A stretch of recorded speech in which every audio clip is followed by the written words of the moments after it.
타락 스토리 9장, 타락 메시지의 해석상 오류와 올바른 해석의 방향. 첫 번째 챕터 창세기 3장 15절을 원시 복음이라 말할 수 있는가?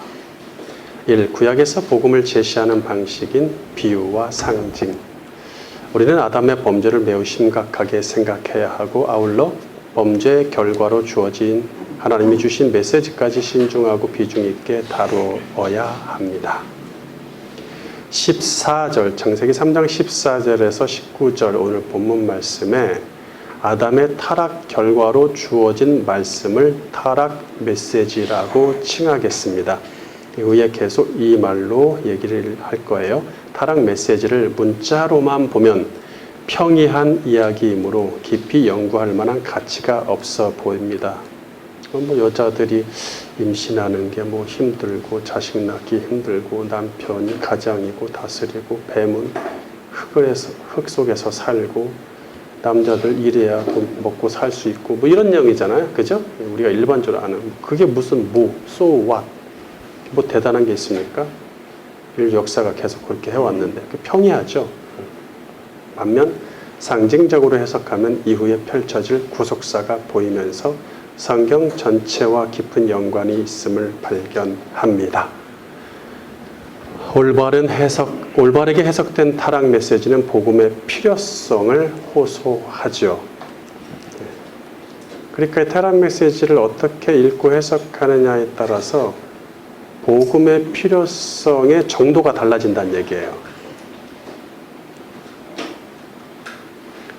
별 반응이 없다면, 필요성이 별로 느껴지지 않는다면 그거는 타락 메시지를 잘못 해석한 것이고, 엄청난 복음의 필요성을 느낀다면, 목숨과 죽냐 사느냐의 문제로 느낀다면 그것은 타락 메시지를 잘 해석한 것이겠죠. 타락 메시지에는 사탄과 결부된 비밀들이 담겨 있죠. 그러기에 그것을 풀려고 하면 사탄이 가만히 있겠습니까? 자기의 비밀이 풀리는데, 그러니까 그의 공격을 피할 수가 없어요. 이에 본 교재 타락 스토리를 공부하는 도중에 하차하는 경우가 발생할 수 있으니 끝까지 정독할 수 있는 지혜와 환경을 구하면서 인고의 시간을 버텨내야 합니다. 다행히 타락 메시지에는 그리스도와 결부된 중요한 메시지도 담겨 있기에 그리스도도 관계하겠죠. 그것을 푸는 과정에 그리스도의 도우심과 은혜가 있습니다. 먼저 타락의 결과로 주어지는 본문에 대해서 해석상의 오류와 문제를 지적하면서 올바른 해석 방향을 제시하겠습니다. 자, 가장 큰 문제가 무엇이냐면 창세기 3장 15절을 원시 복음이라고 단정 짓는 것입니다. 창세기 3장 15절이 내가 너를 여자와 원수가 되게 하고 내 후손도 여자의 후손과 원수가 되게 하리니 여자의 후손은 네 머리를 상하게 할 것이요 너는 그의 발꿈치를 상하게 할 것이니라. 이것이죠.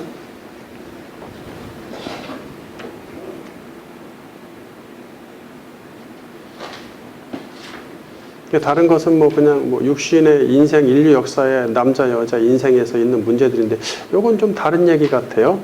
그렇다 보니까 요거를 좀 특별하게 다루는 경우가 많죠. 그러면서 이 구절을 창세기 3장 15절을 원시 복음이라고 단정을 짓습니다. 자, 복음이란 하나님이 예수 그리스도를 통해 죄인을 구원하신다는 기쁜 소식을 말합니다. 자, 이 어원에 대해서 히브리어 헬라어 언어에 대해서는 다른 데서 이야기가 되니까 여기서는 생략을 했어요. 길어질 것 같아서. 보통 이제 그 복음이란 말이 이제 유앙겔리온이라는 헬라어에서 온 말입니다. 근데 이것이 사실은 이사야 57장 2절에 보면 있어요. 기쁜 소식을 파수꾼이 전하죠. 그 기쁜 소식을 전하는 거에 보면은 나옵니다.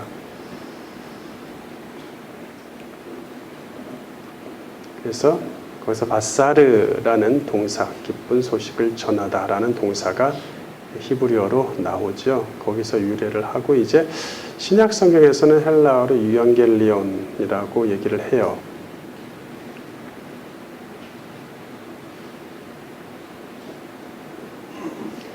영어로는 뭐 가스펠인데 가스펠의 god는 good 좋다 할 때 god를 옛날에는 god라고 했죠. god. 스펠링이라고 얘기할 때 그 말. 그래서 좋은 말이다 이런 얘기에서 와서 가스펠이라고 하죠. 우리나라 한문에서는 뭐 행복복자에다가 소리음자를 써서 행복한 소리, 복된 소리, 기쁜 소리, 소식 이렇게 얘기를 합니다. 예수님은 그런데 이제 좀 더 신학적 전문적으로 얘기하면 하나님이 예수 그리스도를 통해 죄인을 구원하신다는 기쁜 소식을 말하죠. 예수님은 이 복음의 성취자로서 이 땅에 오셨고 복음의 결과는 천국이죠. 그렇기에 예수 그리스도와 천국에 관한 이야기 자체가 모두 복음에 해당합니다. 그런데 구약은 이렇게 직접적인 말로서 복음을 설명하진 않고 비유와 상징을 통해서 설명하죠. 뭐 예수님이 십자가에 골고다 언덕에서 못 박혀 죽 이런 직접적인 단어가 없단 말이에요. 자, 비유와 상징을 통해서 설명을 한다. 비유법이라는 뭐냐면은 표현하고자 하는 대상을 다른 대상에 빗대어 표현하는 수사법이겠죠. 수사법, 표현하는, 말하는 이런 법이다 이런 얘기예요.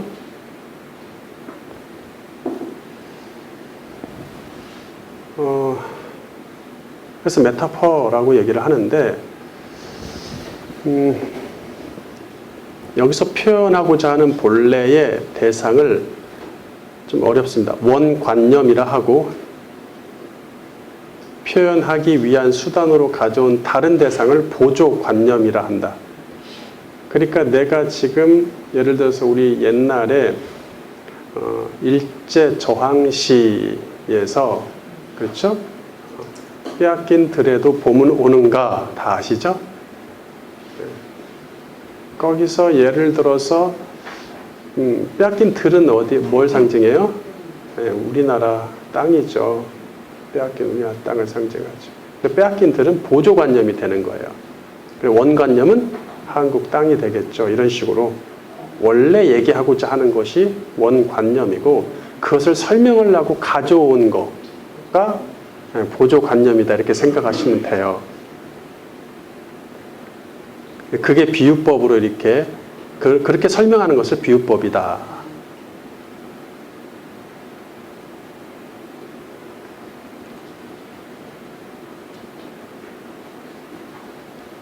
그래서 뭐 이게 비길 비자에 비유 유자 써네요. 비겨서 비유하다 또는 말하다 설명하다 유자가 말할 유자로 되죠. 그래서 이사야 11장 1절에 보면 이새의 줄기에서 한 싹이 나며 그 뿌리에서 한 가지가 나서 결실할 것이요. 이 문장에서 원관념은 메시아겠죠. 메시아이고 보조관념은 싹, 가지, 한 싹이 나고 한 가지가 난다. 이렇게 됩니다. 이는 메시아가 싹과 가지처럼 나약하게 임하시지만 그의 생명과 통치가 새롭고 신선함을 말해주죠. 원 가지에서 그 나무에서 가지가 나오고 싹이 나온다. 이게 신선함이죠. 이런 얘기 새롭죠. 새 시대.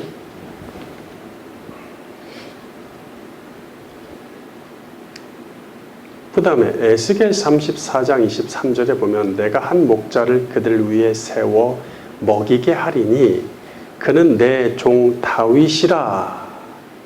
여기서 원관념은 메시아이죠. 원관념은 메시아이고 보조관념은 목자와 다윗이겠죠.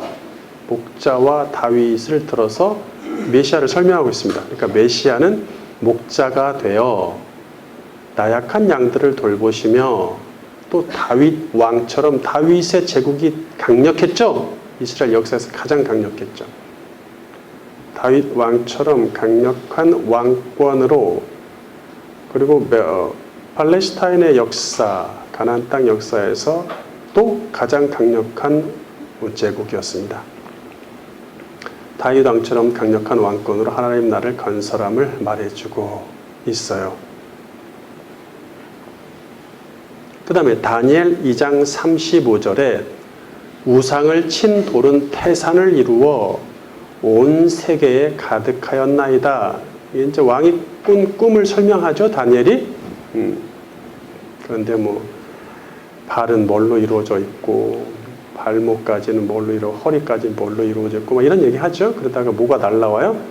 돌 하나가 날라와서 탁 치니까 그것이 부서져서 태산을 이루었다. 이런 얘기 나오죠. 거기서 원관념은 하나님 나라이고 보조관념은 태산입니다. 큰 산.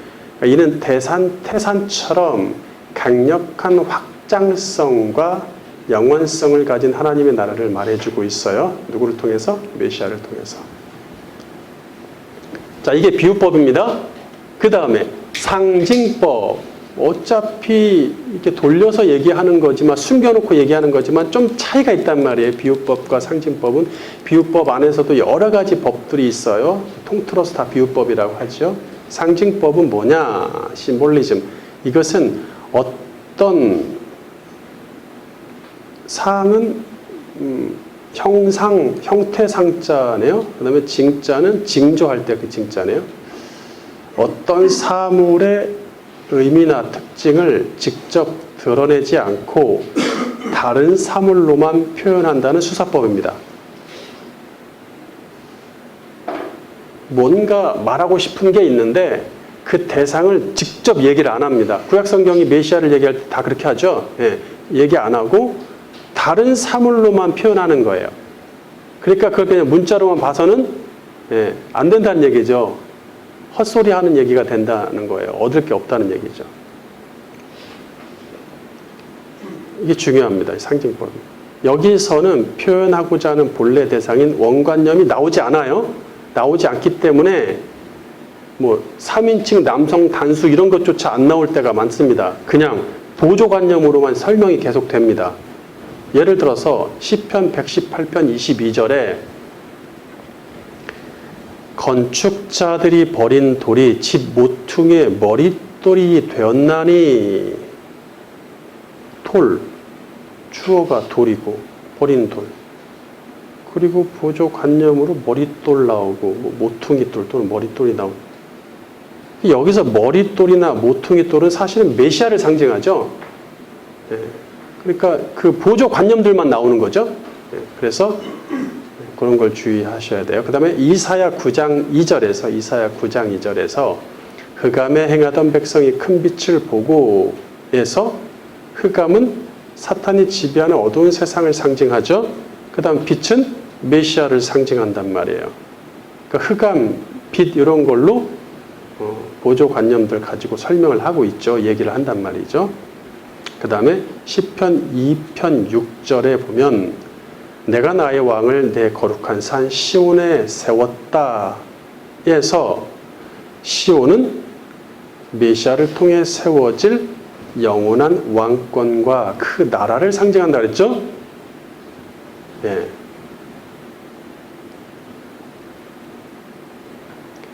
그리고 이사야 5장 7절에서 만군의 여호와의 포도원은 이스라엘 족속이요 라고 했는데, 여기서 여호와의 포도원은 언약 공동체인 하나님 나라를 상징합니다. 새 언약으로 이루어지는 공동체죠. 하나님 나라를 상징하고 있습니다. 여호와의 포도원이란 말이. 자, 이처럼 구약 전체 제가 몇 개만 가져왔지만 다 그래. 거의 대부분 구절을 이렇게 생각해 볼 필요가 있다는 얘기예요. 그렇게 생각하면서 접근을 해야 돼요. 문자 자체를 버리라는 얘기는 아닙니다. 문자 자체가 주는 역사적인 의미는 당연히 받아들이되 그 속에 들어있는 상징적인 의미를 받아들여야 된다는, 찾아내야 된다는 얘기죠. 특히 어디에서? 예언이나 신탁에서는 말할 것도 없죠. 이처럼 구약 전체에서 비유법과 상징법을 통해 그리스도와 천국에 관한 비밀을 다양한 시각과 방식으로 자세히 제시됩니다.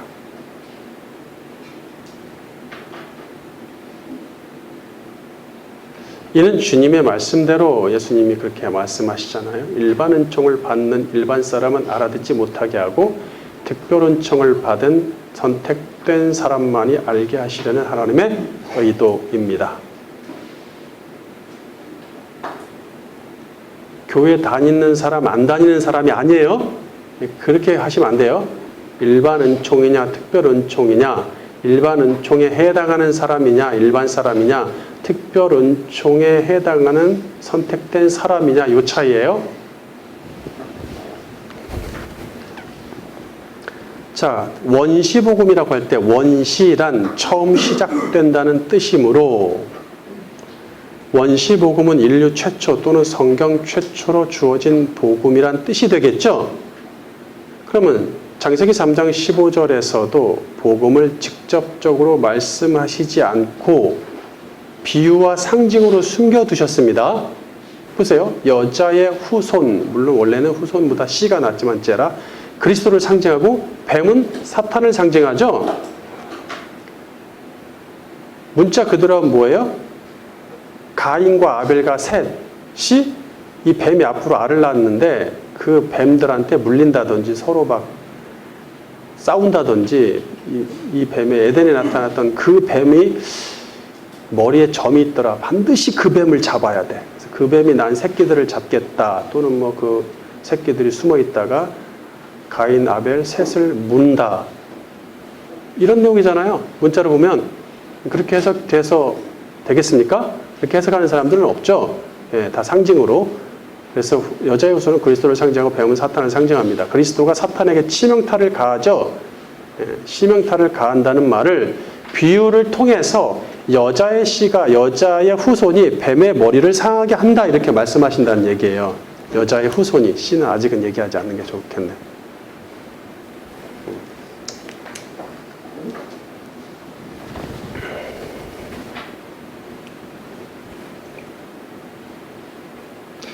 두 번째, 창세기 3장 15절 이전에 제시된 8가지 복음. 첫 번째 빛의 복음, 창세기 1장 3절.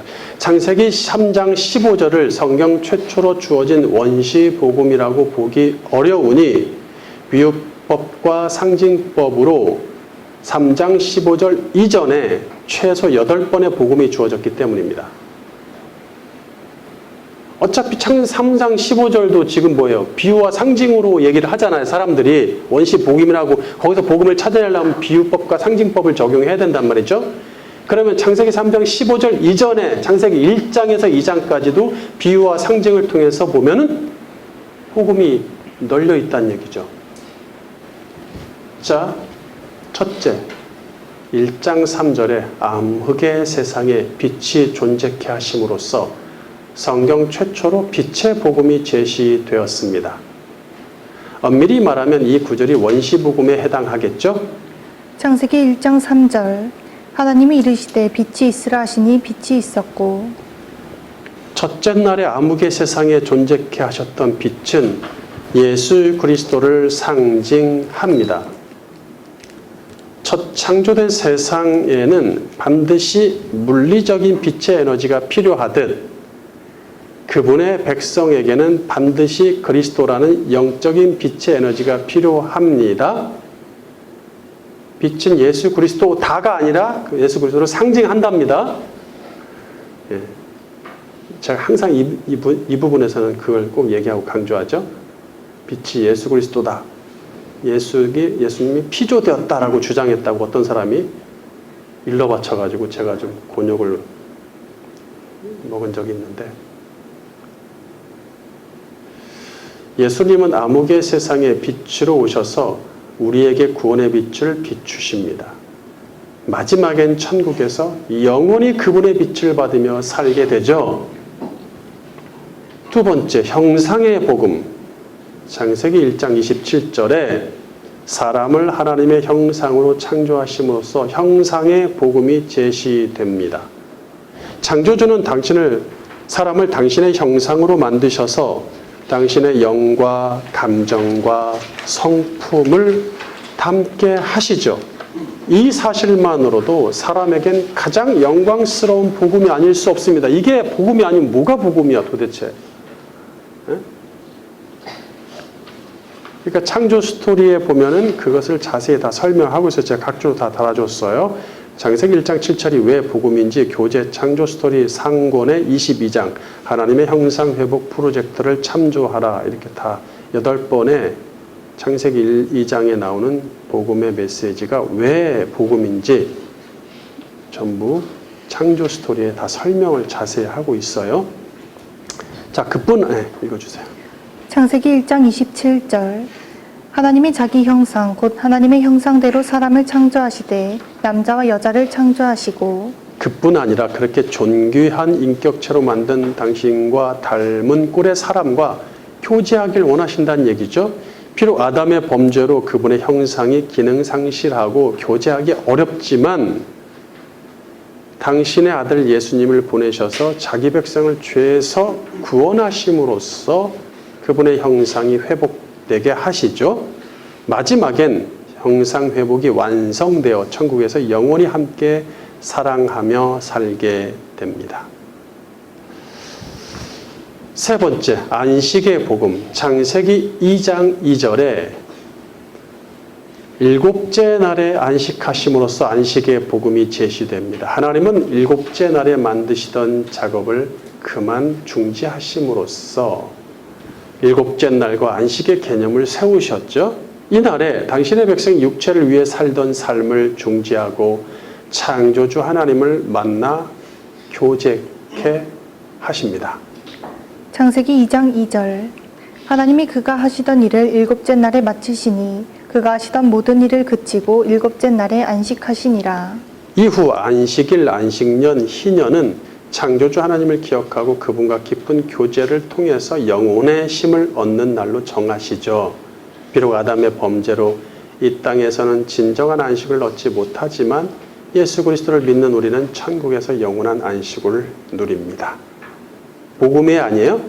복음이죠? 자, 그 다음에 네 번째, 생명의 복음. 창세기 2장 7절에 사람을 살아있는 영으로 창조하심으로써 생명의 복음이 제시되죠. 가만히 있어봐. 37.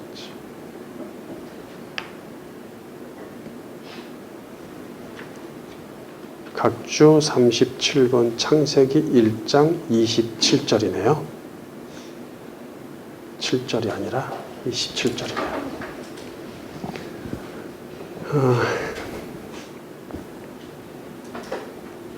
영이신 하나님이 당신의 생명의 호흡을 사람에게 불어넣으시니 사람은 생물이 아닌 생명이 됩니다. 창세기 2장 7절 여호와 하나님이 땅의 흙으로 사람을 지으시고 생기를 그 코에 불어넣으시니 사람이 생명이 되니라. 하나님에게서 온 사람의 영은 절대로 소멸하지 않으니 이것은 가장 큰 희망의 복음이 아닐 수 없어요. 그렇잖아요. 절대로 소멸하지 않는다는 것 자체가 희망의 복음 아니겠습니까? 비록 아담의 범죄로 그 영혼이 죽게 되지만 아들을 보내셔서 우리의 영을 구원하셔서 영생을 주심으로 영원한 천국에 들어가게 하십니다.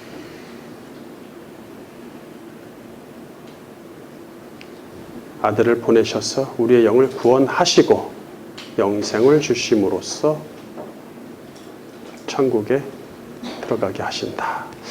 다섯 번째, 에덴의 복음. 창세기 2장 8절에 에덴 동산을 창설하시고 사람을 거기에 두심으로써 에덴의 복음이 제시됩니다.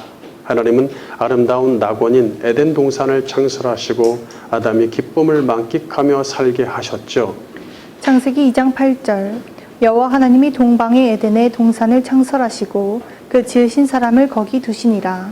비록 아담이 범죄하여 에덴에서 쫓겨났지만 당신의 사람들을 척박한 사탄의 세상에서 고통 중에 살다 멸망하게 내버려 두지 않으셨죠. 아들 예수님을 믿는 우리에게는 다시 창설하신 천국의 낙원에서 기쁨을 만끽하며 영원히 살게 하십니다. 여섯 번째, 생명나무의 복음. 창세기 2장 9절에 에덴 동산에 생명나무를 심으심으로써 생명나무의 복음이 제시됩니다. 에덴 동산에 생명나무를 심어두셔서 아담이 생명나무 열매를 먹고 영생하도록 하셨죠. 애초부터 사람이 영생하도록 계획되었다는 얘기예요. 이게 무한한 은혜의 복음이 아니겠습니까? 창세기 2장 9절 여호와 하나님이 그 땅에서 보기에 아름답고 먹기에 좋은 나무가 나게 하시니 동산 가운데에는 생명나무와 선악을 알게 하는 나무도 있더라. 비록 아담이 범죄함으로써 생명나무로 가는 길이 막혔지만 생명 되신 예수님을 믿는 우리는 그 나무 열매를 먹을 자격을 획득합니다. 이후 천국에서 마음껏 생명나무 열매를 따먹고 영생하게 하시죠. 일곱 번째, 생수의 복음. 창세기 2장 10절에 에덴 동산에 생명의 강물이 발원함으로써 생수의 복음이 제시됩니다. 에덴 동산의 강물의 근원을 만드시고 거기서 온 세상에 흐르게 하셔서 모든 생명이 생수를 공급받아 살게 하시죠.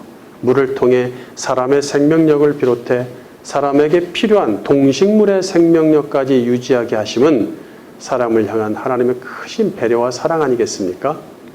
창세기 2장 10절 강이 에덴에서 흘러나와 동산을 적시고 거기서부터 갈라져 내 근원이 되었으니 아담의 범죄로 인류는 에덴 밖에 척박한 삶을 살지만 여전히 영혼을 살리는 생수가 성전에서 흘러나오듯 생수의 근원이신 예수 그리스도에게서 생수가 넘쳐서 우리 영이 살아납니다.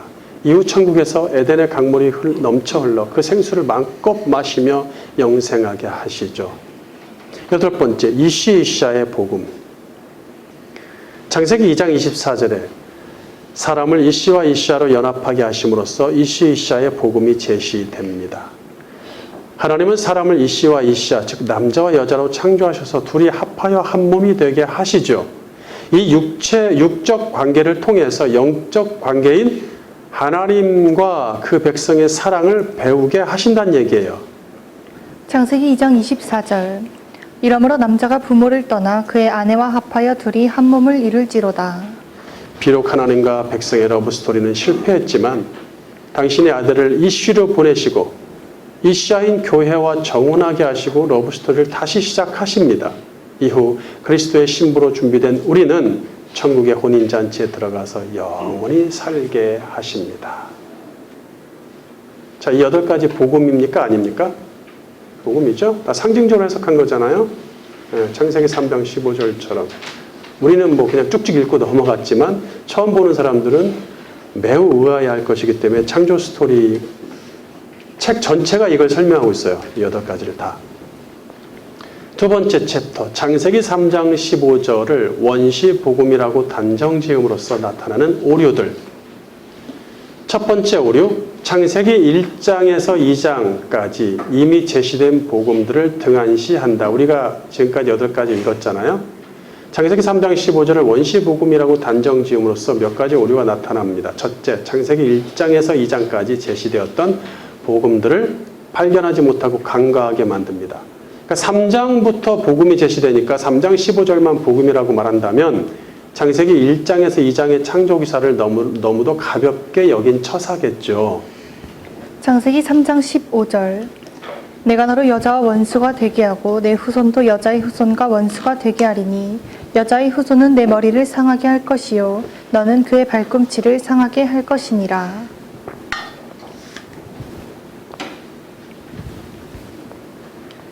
여기서 그리스도를 상징하는 단어가 처음 등장했다는 이유로 여자의 후손이죠. 그 그리스도를 상징하는 단어가 처음 등장했다는 이유로 이 구절이 원시복음이라고 말하지만 그리스도를 상징하거나 그리스도와 연결된 단어는 창세기 1, 2장에도 충분히 제시되었죠. 우리가 아까 앞에서 확인했죠. 간략히 얘기하면 빛으로 오신 그리스도 1장 3절, 하나님의 형상이신 그리스도 1장 27절, 살아있는 영인 생명은 살리는 영이신 그리스도의 모형이 되죠. 그렇죠? 아담이 첫째 아담이 둘째 아담 마지막 아담의 모형이라 그랬잖아요. 그걸 풀어서 얘기하면 첫째 아담을 한마디로 바울은 뭐라 그래요? 살아있는 영, 생영. 둘째 아담은 살리는 영, 모형 관계잖아요. 에덴으로 내려가실 그리스도, 에덴으로 데려가실 그리스도, 창세기 2장 8절. 생명나무의 길을 여신 그리스도, 2장 9절. 생수의 근원이신 그리스도, 2장 10절. 교회의 신랑이신 그리스도, 2장 24절. 이렇게 그리스도를 상징하거나 그와 연결된 단어가 충분히 제시되었죠. 이처럼 명쾌하고 은혜로운 복음이 창세기 1, 2장의 창조기사에 최소 8번씩이나 제시되었습니다. 따라서 창세기 3장 15절은 원시 복음이 아니라 9번째 복음이라고 불러야 되겠죠.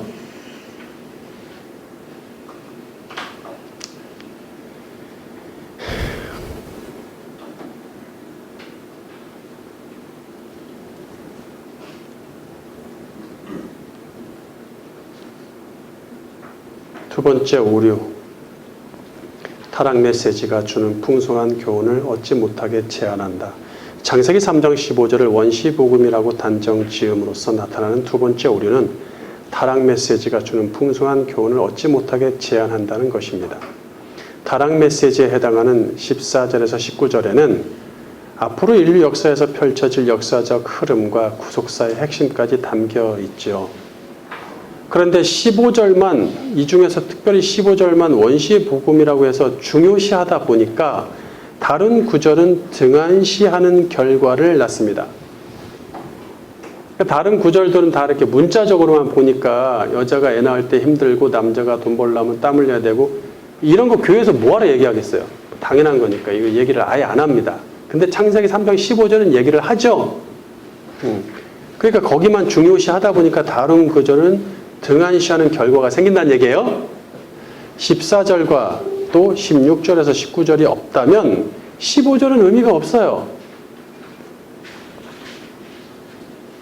그렇잖아요. 구속을 필요하다는 것을 설명하는 게 14절하고 16절에서 19절입니다. 15절을 제외한 나머지 구절이에요. 근데 구속이 필요하지 않고 그 이상의 행복과 구속을 받은 상태로 계속 갔다고 칩시다. 그러면 여자의 후손이 뱀의 머리를 치는 게 뭔 상관이에요? 나는 이미 구원받은, 나는 천국 백성인데 그게 무슨 상관이 있겠어요? 하지만 14절과 16절에서 19절까지 뭘 얘기해요? 상당히 힘든 고통스러운 인생, 아담들, 그 다음에 전쟁들이 얘기되어진단 말이에요. 그래서 사단의 머리를 치는 게 필요하다는 얘기예요. 그러니까 4절과 16절에서 19절이 없으면 원시복음이라고 말하는 그 15절은 존재할 수가 없다는 얘기예요. 가치가 없다는 얘기죠. 예.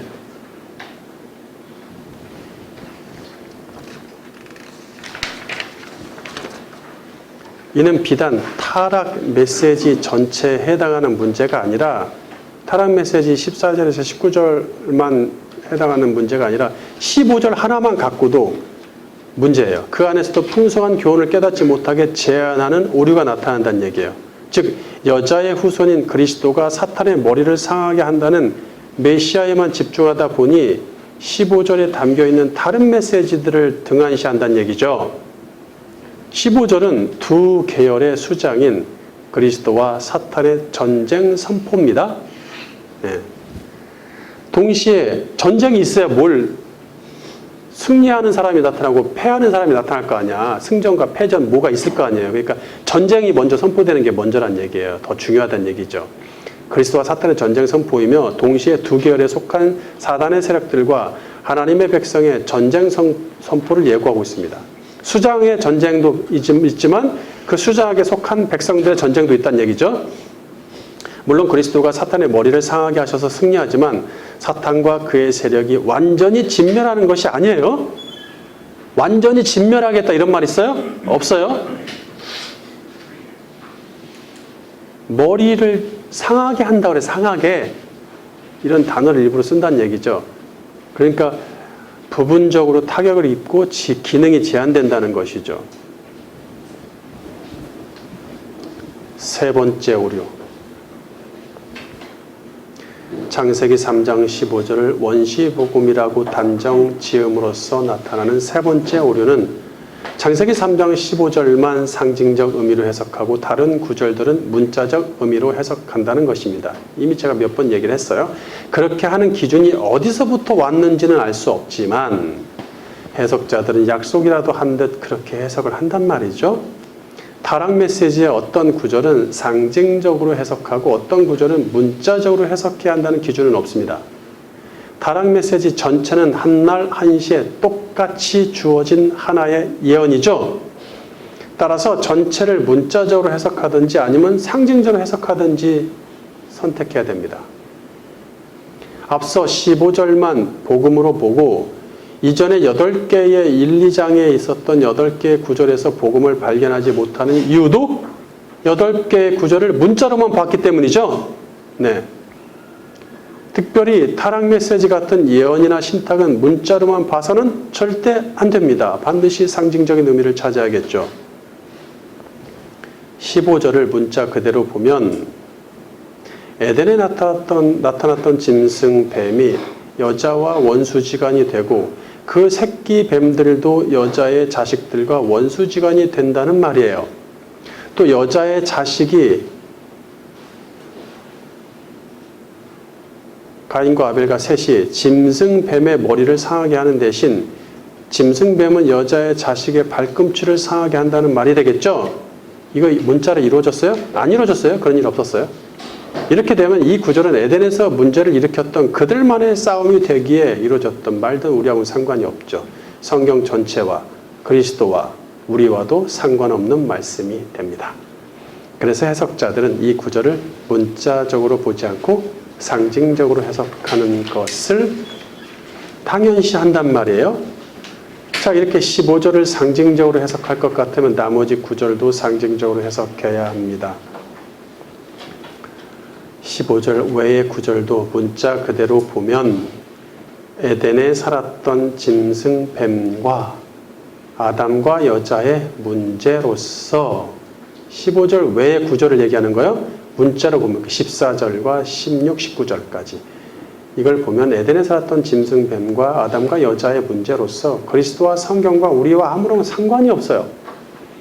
타락 메시지에는 그리스도에 관한 풍성한 비밀이 담겨 있으므로 14절에서 19절 전체를 상징적으로 해석해야 됩니다.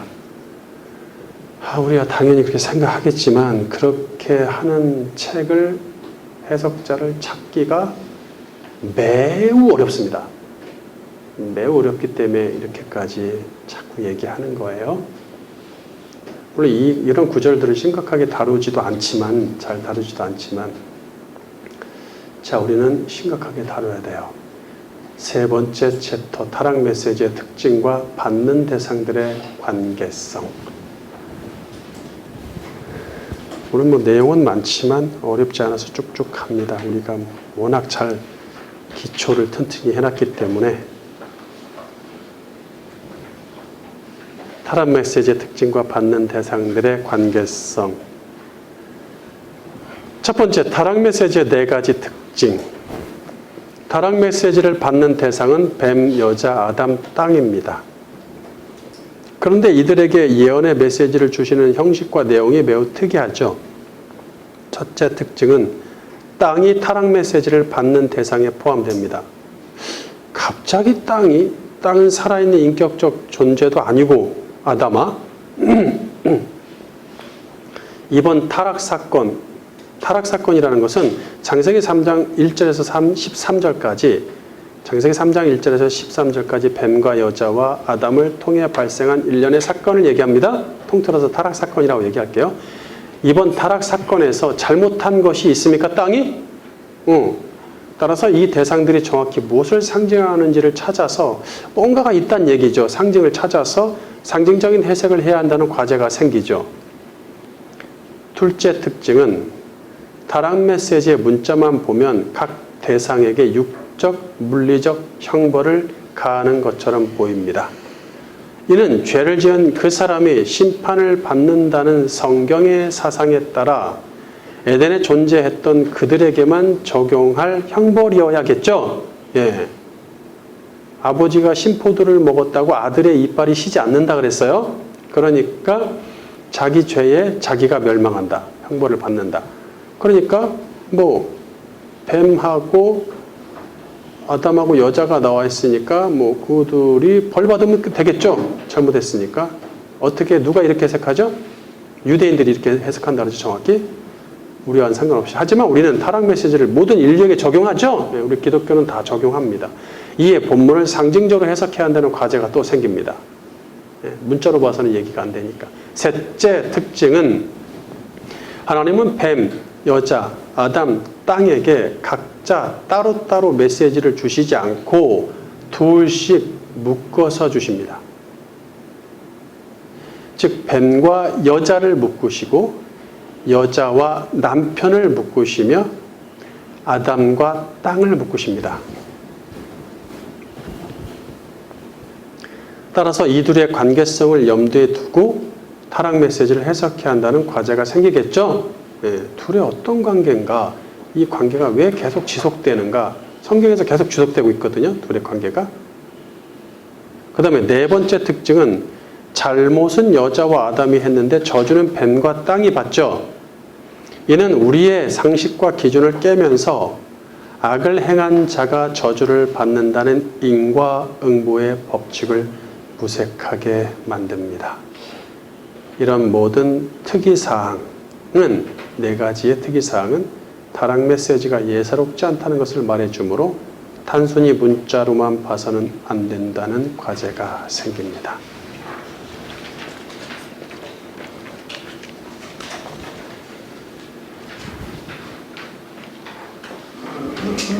두 번째, 타락 메시지의 인과응보를 적용할 수 없다.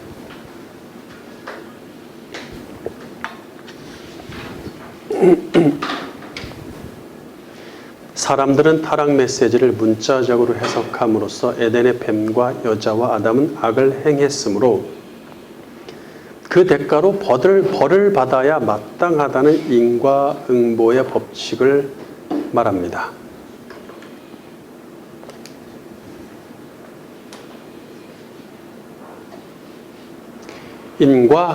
인과응보란 원인 인자에 결과 과자에 상응할 응자에 보상할 보자를 써서 원인과 결과는 반드시 상응하여 돌아온다, 보상받는다 하는 뜻입니다. 즉 선을 행하면 선의 결과가, 악을 행하면 악의 결과가 반드시 뒤따른다는 말입니다. 여기저기에서 많이 다루고 있죠. 인과응보에 대해서는. 근데 여기서도 좀 다뤄야 돼요. 왜? 그만큼 중요합니다. 많은 교단의, 강단의 메시지가 인과응보로 결론 나는 경우가 많기 때문에 그래요. 그러면 반드시 짚고 넘어가야 되겠어요. 본래 인과응보는 불교의 핵심 사상인 업보 사상에서 유래했습니다. 불교 용어죠. 업보란 행한 모든 일은 선과 악으로서 결과를 발생시킴을 말합니다. 이는 힌두교와 인도 종교들에서, 인도 종교 크게 4대 종교들 있죠. 그 종교들에서 나타나죠. 힌두교와 불교의 특별히 근간을 이루는 윤회 사상이죠. 전생에 지은 선악에 따라 현생에서 이생, 현재 행복과 불행이 있고, 그 다음에 또 이 세상, 이생에서의 선악의 결과에 따라 다음 생, 내세에서 행과 불행이 있다는 사상이죠. 예, 이걸 윤회라고 하죠. 윤회. 윤회는 업보 사상, 그 다음에 인과응보 사상이 근본이 되고 있다는 얘기예요.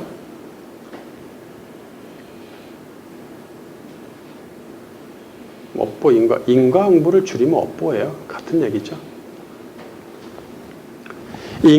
인과응보와 윤회는 이 세상이 인과응보가 적용되지 않는 불합리한 세상임을 말해주고 있어요.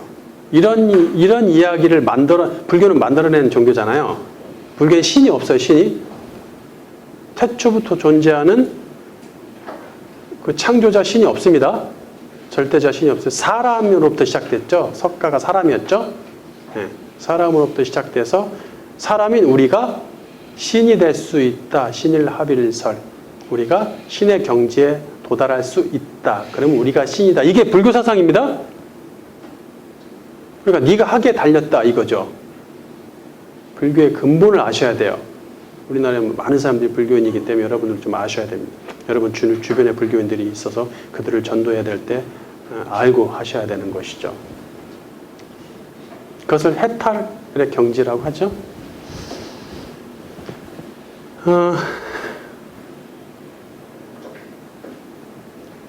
어디였지?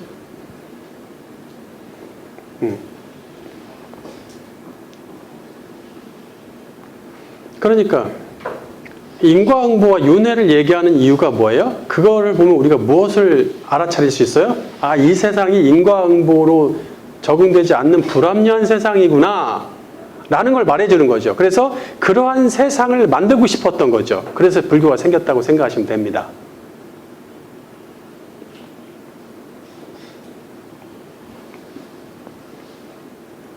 인과응보로 법칙을 주장하지만 그대로 그 인과응보대로 돌아갑니까 세상이? 아니에요. 잘못한 사람들 저 잘 먹고 잘 삽니다. 선을 행한 사람들은 오히려 해를 당합니다. 그런 일을 흔하게 보죠. 그래서 수많은 사람이 이 불합리한 세상에서 살아갈 이유를 찾고 자기들의 가난하고 천한 인생을 합리화하기 위해 인과응보와 윤회 사상으로 만들어진 종교를 따릅니다. 세계 4대 종교에 속하는 이슬람교, 힌두교, 불교가 인과응보 사상을 근본으로 하고 있을 뿐 아니라 이슬람교도 인과응보 사상이 아니라고 얘기하지만 사실 따져보면 들어가 있어요. 내가 다 해야 되거든요. 내가 다. 이 사자성어는 동양 문화권에서 진리처럼 자리를 잡았죠? 그렇습니다. 반면 이 세상이 매우 합리적일 뿐 아니라 신의 깊은 뜻이 발현되고 있으며 그 뜻에 따라 큰 은혜를 잊고 살아간다는 사람들이 있으니 바로 그리스도인입니다.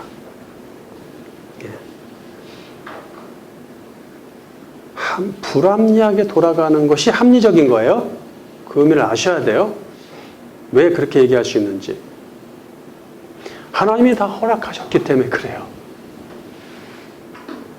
그것은 악이지만 그들한테는 하나님 입장에서는 선입니다. 세상은 악이 있어야 되는 것입니다. 우리가 악에 대해서 신중하게 공부를 했죠. 선과 악에 대해서. 그렇다면 이 이야기를 명확히 이해하실 겁니다. 반면 이 세상이 매우 합리적일 뿐 아니라 신의 깊은 뜻이 발현되고 있으며 그 뜻에 따라 큰 은혜를 잊고 살아간다는 사람들이 바로 그리스도인이다. 세상의 종교와, 그러니까 우리는 다른 종교하고 다르다는 얘기예요. 세상의 종교와 철학과 사상은 인과응보의 법칙이 지배하지만 성경은 그런 법칙으로 설명되지 않습니다. 만약 하나님이 인과응보를 중시하시는 분이라면 이 자리에 남아있을 사람은 아무도 없으며 세상은 벌써 멸망했어야 합니다. 맞습니까? 네. 성경은 인과응보 사상을 초월하여 인과응보를 파하기까지 하는 여호와 하나님의 절대 주권과 그분의 아들 예수 그리스도의 절대 사랑과 그분 안에 계신 성령의 절대 인내를 말하고 있습니다. 여기에는 인과응보 따위가 낄 자리가 없어요. 한 군데도 없습니다. 안타까운 것은 많은 가르침들이, 교회 안에서 가르침들이 인과응보로 규결된다는 것입니다. 뭐 해라 그러면 뭐 받을 거다. 뭐 해라 그러면 뭐 받을 거다. 이게 인과응보죠?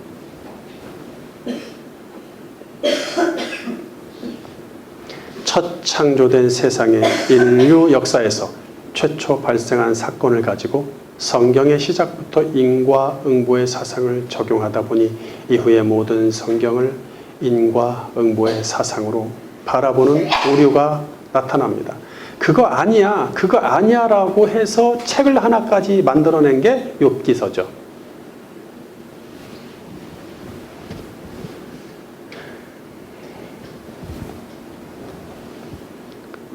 구약 성경을 가지고 율법에 의한 인과응보를 강조하고 신약 성경으로도 여전히 행위 위주의 인과응보를 가르치죠. 그렇지 않아도 우리는 어릴 때부터 가정과 학교에서 인과응보적인 교육을 받았어요. 공부 잘해? 상 줘. 달리기 1등에 상 줘. 꼴등에 맴매 맞아. 집에 와서 숙제 잘해? 엄마가 용돈 줘. 안 해? 꾸지람 들어. 다 인과응보죠? 그 속에 푹 빠져 살았어요. 인과응보적인 교육을 학교와 가정에서 받으며 인과응보의 법칙이 성행하는 사이에서 살아갑니다. 오늘날 교회는 인과응보 사상에 지배당하고 있습니다.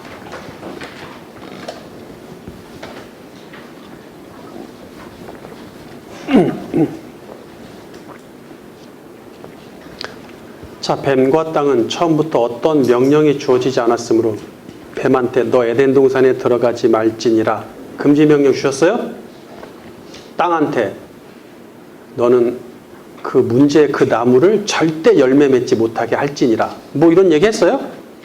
없어요? 어떤 명령이 없었습니다. 그러니까 적용할 불순종의 판단 기준이 없다는 얘기예요. 그들을 저주하려면 뭔가 불순종했던 기록이 있어야 되잖아요. 그래야지 그 기준을 가지고 너 불순종, 너 벌 받아 이렇게 얘기하잖아요. 근데 그게 없다는 얘기예요, 기준이. 반면 아담과 여자는 선악 지식의 나무에서 나는 것을 먹지 말라는 명령이 주어졌으니 적용할 불순종의 판단 기준을 갖죠. 그런데 14절에 뱀에게는 모든 집짐승과 들짐승 가운데서 네가 저주를 받아 라고 말씀하시고 17절에는 땅이 너 때문에 저주를 받을 것이다 라고 말씀하십니다. 즉 불순종의 판단 기준을 갖지 않은 뱀과 땅은 말씀을 어긴 사실이 없는데도 저주의 형벌을 내리십니다. 반면 불순종의 판단 기준을 갖는 여자와 아담은 저주의 형벌을 내리시지 않아요.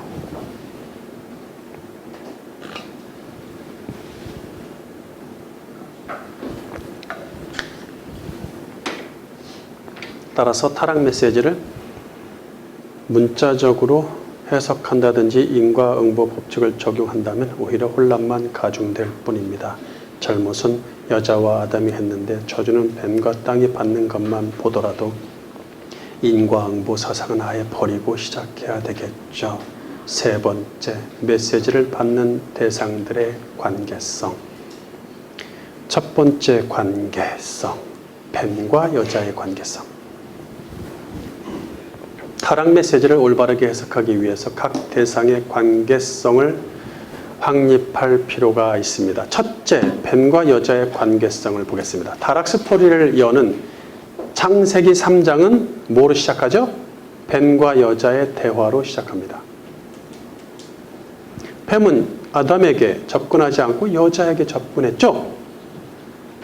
그리고 여자로 하여금 선악과를 따먹도록 만들었어요.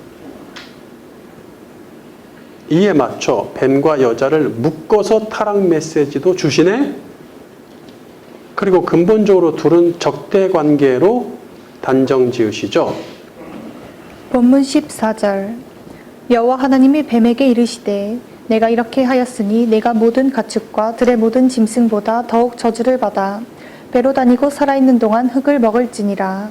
내가 너를 여자와 원수가 되게 하고 내 후손도 여자의 후손과 원수가 되게 하리니 여자의 후손은 내 머리를 상하게 할 것이요 너는 그의 발꿈치를 상하게 할 것이니라 하시고. 자, 이제 둘의 관계가 심각한 관계가 예상되면서 인류 역사에서 둘의 전쟁이 지속될 것을 예고하십니다. 따라서 이 둘의 관계를 특별한 관계를 고려하고 둘을 묶어서 타락 메시지를 해석해야 합니다. 두 번째, 여자와 남편의 관계성. 둘째, 여자와 남편의 관계성을 보겠습니다. 여자는 뱀과 관계성을 형성할 뿐 아니라 아까 여자와 뱀의 관계성 얘기했죠? 첫 번째 관계성. 이 두 번째 관계성은 여자가 남편과 관계성도 형성합니다. 양다리 걸쳤다는 게 아니라 양쪽의 관계성을 갖죠. 여자의 출처와 기원은 아담이므로 둘은 처음부터 친근한 관계를 형성하고 있었죠. 이에 맞춰 둘을 묶어서 메시지를 주시는데 근본적으로 둘은 결혼 관계로 이야기하십니다. 16절 또 여자에게 이르시되 내가 내게 임신하는 고통을 크게 더하리니 내가 수고하고 자식을 낳을 것이며 너는 남편을 원하고 남편은 너를 다스릴 것이니라 하시고. 네, 여자가 결혼하여 아이를 낳고 남편을 사모하고 또 남편은 가장으로서 가정을 다스린다는 말은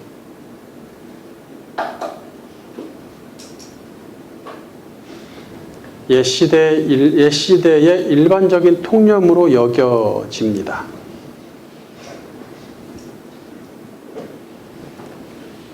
옛 시대, 요즘은 그런 생각을 하면은 욕먹기 때문에 제가 말을 못하고 있지만 옛 시대부터 일반적인 통념으로 여겨진다고 해야 되겠죠, 원래는.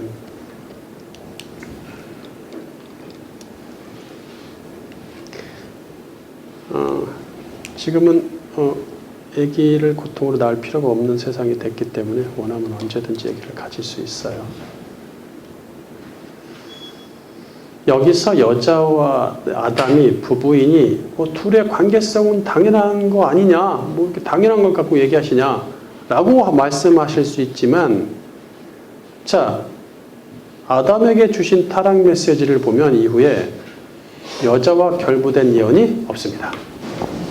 같이 관계성을 얘기해야 되잖아요. 이게 부부니까 라고 하면은 여자에게 메시지를 주실 때 남편 얘기했듯이 남편인 아담에게 메시지를 주실 때도 아내를 언급하셨어야 되잖아요. 근데 둘의 관계성은 없어요. 얘기 안 하십니다. 그러니까 이 아담 여자에게 얘기하신 남편하고 관계성은 좀 특별하게 봐야 된다는 얘기예요. 네. 단순히 남녀 결혼이 아닌 특별한 결혼 관계를 말해준다는 얘기죠. 자, 결과로 말할게요. 앞으로 이런 이야기를 다 풀어주겠지만 결과만 얘기한다면 뱀은 사탄을, 남편은 그리스도를 상징하고 여자는 교회를 상징합니다.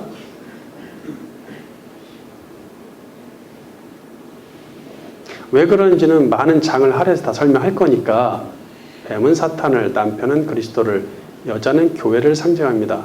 자, 그러면 교회는 첫 창조된 세상에서 항상 사탄과 그리스도 사이에 서 있죠.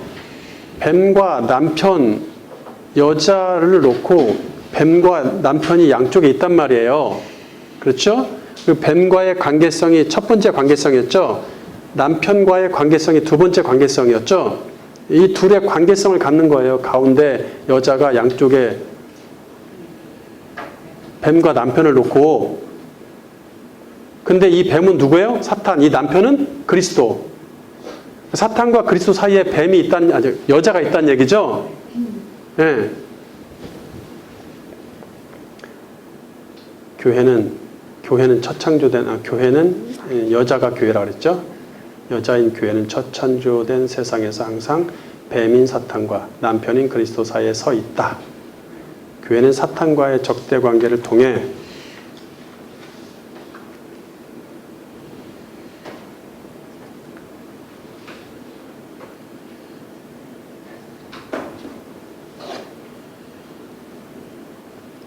교회는 사탄과의 적대 관계를 통해 지속적으로 전쟁을 치릅니다. 반면 교회는 그리스도와의 결혼 관계를 통해 그 전쟁에서 승리하며 궁극적으로 그 전쟁으로부터 구원을 받죠. 자, 이런 얘기들이 들어있을 거란 얘기예요. 타락 메시지에 이제 앞으로 일일이 다 하나하나 뜯어서 다 분해해 볼 거예요. 그 다음에 세 번째 관계성은 아담과 땅의 관계성입니다. 하나님이 아담을 땅의 흙, 아담아로 창조하심으로써 아담과 땅, 아담아는 떼야 뗄 수 없는 깊은 관계가 시작되었습니다. 창세기 2장 7절 여호와 하나님이 땅의 흙으로 사람을 지으시고 생기를 그 코에 불어넣으시니 사람이 생명이 되니라. 타락 메시지에서도 이 둘을 묶어서 메시지를 주시는데 근본적으로 둘은 적대 관계로 이야기가 되죠. 17절 아담에게 이르시되 내가 내 아내의 말을 듣고 내가 내게 먹지 말라 한 나무의 열매를 먹었은즉 땅은 너로 말미암아 저주를 받고 너는 내 평생에 수고하여야 그 소산을 먹으리라. 땅이 내게 가시덤불과 엉겅퀴를 낼 것이라. 내가 먹을 것은 밭의 채소인즉 내가 흙으로 돌아갈 때까지 얼굴에 땀을 흘려야 먹을 것을 먹으리니 내가 그것에서 취함을 입었음이라. 너는 흙이니 흙으로 돌아갈 것이니라 하시니라. 이후에도 아담으로 하여금 땅을 위해 일하는 자가 되게 하시죠. 거기 창세기 3장 23절 여호와 하나님이 에덴 동산에서 그를 내보내어 그의 근원이 된 땅을 갈게 하시다. 갈다가 아니라 아바드, 땅을 위해 일하게 하시다. 이렇게 해석된다 그랬죠. 이때 땅이 아담아란 말이에요. 그 다음에 죽으면 육체는 땅으로 돌아가게 하시죠. 이 땅도 아담아예요. 여기 본문의 19절에 네가 흙으로 돌아갈 때까지 할 때 이 흙은 아담아입니다. 그 다음에 너는 흙이니 흙으로 돌아가. 여기는 아파르예요. 이건 아담아가 아닙니다. 이렇게 따라서 아담과 아담아 땅은 특별한 관계임을 고려하여 타락 메시지를 해석해야 합니다. 저주받은 땅에서 아담의 인생은 만만치 않으리라 예상됩니다. 자, 또 결과를 얘기해 드릴게요. 결과적으로 말하면 저주받은 땅은 사탄이 다스리는 이 세상을 상징하고 아담은 죄를 가지고 태어나는 인류를 상징합니다. 다 설명할 거예요, 자세히. 아담들은 사탄의 땅에서 고통으로 살아갈 것이겠죠. 근본적으로 아담은 사탄의 땅과 적대 관계를 형성하지만 사탄에게 순응한다면 고통이 덜할 수 있습니다. 그렇죠? 반면 사탄에게 순응하지 않는 아담들은 고통이 가중될 것입니다. 우리에게 하는 얘기겠죠. 뱀과 땅에게는 저주, 형벌의 메시지를 주시지만 저주를 받으리니라는 말을 직접적으로 하시죠. 하지만 여자와 아담에게는 저주를 받으리란 말이 없어요. 구원과 심판에 관계된 앞으로에 있을 메시지를 주십니다.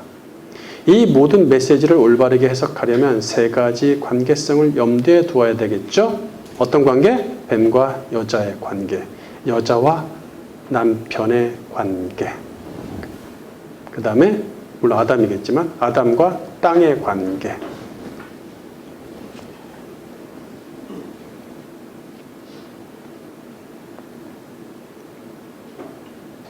앞으로 뱀과 여자와 남편, 아담과 땅의 관계성을 전제로 인류의 역사가 진행될 것입니다. 성경도 이 관계성을 기준으로 이야기가 펼쳐질 것입니다. 자, 도표를 머릿속에 좀 담고 있으셔야 타락 메시지를 해석할 때 도움이 되실 것 같아요. 그냥 쓱쓱 그리셔야 될 것 같아요. 안 보고도. 결론. 타락 메시지를 문자만 보면 암울하고 부정적이고 슬픈 내용이니 저주 그 자체입니다. 사람들은 창조주가 아담을 타락하지 않도록 하실 수 있는 능력이 있으셨음에도 막지 않으셨다는 생각에서 벗어나질 못하죠. 그들에게는 타락 메시지가 달갑지 않은 것이 분명합니다. 그들은 웬만해서는 타락 메시지를 읽으려 하지도 않고 해석하려 하지도 않고 회피합니다. 하지만 타락 메시지 속에는 깊은 복음의 비밀이 가득 담겨 있습니다. 이는 비유법과 상징법으로 설명하시므로 문자만 봐서는 알 수 없어요. 즉 택자가 아닌 이상 타락 메시지에서 비밀을 알아낼 수 없습니다.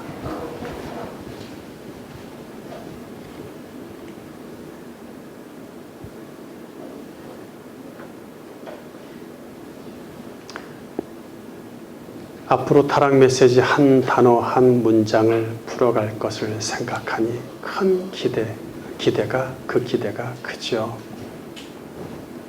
특별 은총을 받은 선택된 사람만이 알게 하시려는 하나님의 의도에 따라 우리가 택자가 되어 은혜를 입고 지혜까지 받았으니 감사와 찬송뿐입니다. 감사하십니까? 찬송하며 사십니까?